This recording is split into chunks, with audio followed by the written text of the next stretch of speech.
Hello. গোধূলি লগন, বাংলায় একটা কথা চালু আছে, গোধূলি লগন, গোধূলি বেলা, গোধূলি সন্ধ্যায়। কিন্তু এই গোধূলি কথাটা কোথা থেকে আসলো, এটা কি কেউ আপনারা জানেন?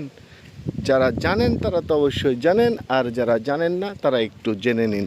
এই যে গরুগুলো সারাদিন মাঠে থেকে কখন ফিরে আসে, ঠিক সন্ধ্যার একটু আগে। এই সময়তে গরুর পায়ের ধুলা উড়ে। এই যে গো মানে গরু, আর ধুলি মানে ধুলা। এই যখন গরুর পা দিয়ে ধুলা উড়িয়ে যায়, এই সময়টাকে বলা হয় গোধূলি। গোধূলি, গোধূলি বেলা। তাহলে বুঝতে পারলেন, যখন গরুগুলো মাঠ থেকে ঘরে ফিরে সন্ধ্যার ঠিক আগে, অর্থাৎ গরুর পায়ে যে ধুলা উড়িয়ে যায়, সেটাই হচ্ছে গোধূলি বেলা বা গোধূলি লগন। ওকে, ভালো থাকেন, সুস্থ থাকেন, আল্লাহ।